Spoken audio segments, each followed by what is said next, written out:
बिस्मिल्लाहिर्रहमानिर्रहीम। अस्सलाम वालेकुम, this is Mohammad Tayyab from Intersys communication. आज हम बात कर रहे हैं 10 बिग रीज़न्स ऑफ फेल्योर, यानी ज़िंदगी में नाकामी की क्या वजूहात होती हैं। उसमें से जो टॉप 10 रीज़न्स हैं उनको हम एक्सप्लेन करेंगे, उनको हम क्यों एक्सप्लेन करेंगे ताकि आप उनको अवॉइड कर सकें।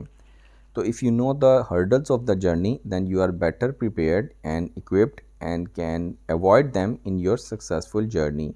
तो अगर आपको रास्ते की रुकावटों का पता हो तो आप उनको अवॉइड कर सकती हैं।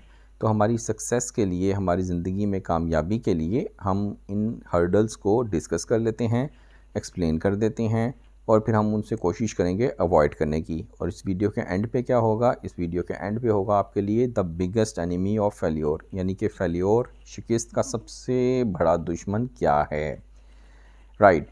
तो जो पहली रीज़न है जी हमारी फेल्योर की, वो क्या होती है, डायरेक्शन लेस जर्नी। यानी आपको यही नहीं पता कि मैंने कहाँ जाना है।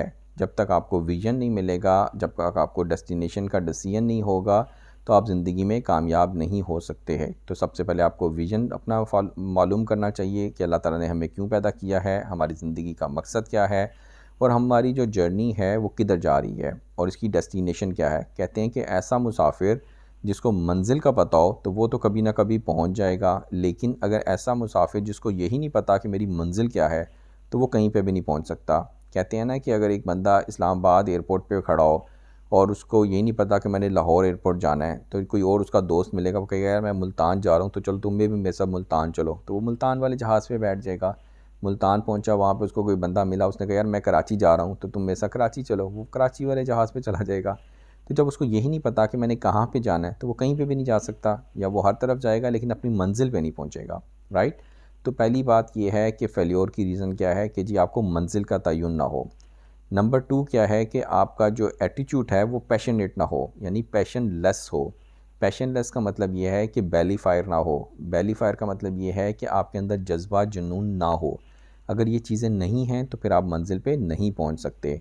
थर्ड रीज़न क्या है कि जी आपके पास इंफॉर्मेशन नहीं है। मिसाल के तौर पे आपने इंटरव्यू के लिए जाना है, अब आपको यही नहीं पता कि ये कौन सी कंपनी है, आपको यही नहीं पता कि ये जॉब कौन सी है, आपको यही नहीं पता कि आपके सीवी पे क्या क्या लिखा हुआ है, आपको यही नहीं पता कि आपने कपड़े कौन से पहनने थे। तो अब आपने अगर ये सब चीज़ें नहीं मालूम की, इन्फॉर्मेशंस नहीं हैं, तो इसका मतलब नाकामी मुकद्दर है आपका। तो ये वो चीज़ें हैं जिनको हम डिस्कस कर रहे हैं, बता रहे हैं और इनको हमने अवॉइड करना है। फोर्थ रीज़न क्या है जी नाकामी की, कि इनकंसिस्टेंट वर्क। हमने कछुए और खरगोश की कहानी बचपन में पढ़ी होगी। उसमें हमने देखा कि जी कछुआ क्योंकि कंसिस्टेंट था इसलिए वो कामयाब हो गया, खरगोश क्योंकि इनकंसिस्टेंट था इसलिए वो नाकाम हो गया। आधे रास्ते पे पहुंचकर उसने सोचा मैं थोड़ी देर सो जाता हूँ, सो गया और वो फिर वहाँ पे ख्वाब गफलत के मज़े लूटने लग गया। और कछुआ जो सा वो कंसिस्टेंटली अपनी मंजिल की तरफ रवां दवां था, इसलिए वो जीत गया। तो हमें ये देखना है कि जो फेल्योर की चौथी रीज़न है वो इनकंसिस्टेंट वर्क है। फिफ्थ रीज़न है जी इसकी, leave today's work on tomorrow, यानी आज का काम कल पे छोड़ देना। ये भी एक रीज़न है फेल्योर की। नंबर 6 पे आ जाता है जी गेट बोर्ड ईजीली, यानी समटाइम्स आप काम बड़े जोश जज्बे से स्टार्ट करते हैं लेकिन दरमियान में या पहले ही बोर होना शुरू हो जाते हैं और बड़ी ईजिली बोर होना शुरू हो जाते हैं और डिस्ट्रैक्शंस में आ जाते हैं कि फ़ेसबुक देख लूँ, इंस्टाग्राम देख लूँ, ट्विटर देख लूँ, व्हाट्सएप देख लूँ या कुछ और कर लूँ और आपने बोर हो गए और आपने वो नाकामी मिल गई आपको। 7 रीज़न पे क्या है कि जी lack of decision making habit. तो डिसीजन मेकिंग हैबिट बहुत इंपॉर्टेंट है। अगर आपने फ़िट और फैट का फ़र्क समझ लिया तो फिर तो आप फ़ैट को इग्नोर कर सकते हैं, लेकिन अगर आपने डिसीजन मेकिंग विल पावर नहीं रखी तो फ़िट और फैट में कोई फ़र्क नहीं है, सिर्फ आई और ए ही बात है। कहते हैं ना डिग्री तो डिग्री होती है, बेशक असली हो बेशक नकली हो। तो 8th रीज़न क्या है कि जी आपकी एक्स्ट्रा ऑर्डिनरीली केयरफुल। समटाइम्स क्या होता है कि आप इतने केयरफुल होते हैं, आप कंफर्ट जोन में रहते हैं तो आपका नाकामी हासिल हो जाती है। जैसे मिसाल के तौर पे जो गाड़ी है, कार है, वो उसके लिए सबसे सेफ़ जगह तो गैराज है, लेकिन वो गैराज के लिए तो नहीं बनी। आपको रोड पे तो उसको निकालना पड़ेगा। रोड पे निकालेंगे तो एक्सीडेंट्स होने के भी चांस हैं। अब कोई बंदा इस तरह से ना निकाले रोड पे कि जिसको एक्सीडेंट ना हो जाए, ख़राब ना हो जाए, तो वो तो नाकाम ही होगा फिर। तो एक्स्ट्रा ऑर्डिनरी केयरफुल होंगे अगर आप गैराज में ही गाड़ी रखेंगे तो फिर वो कामयाबी नहीं मिल सकती।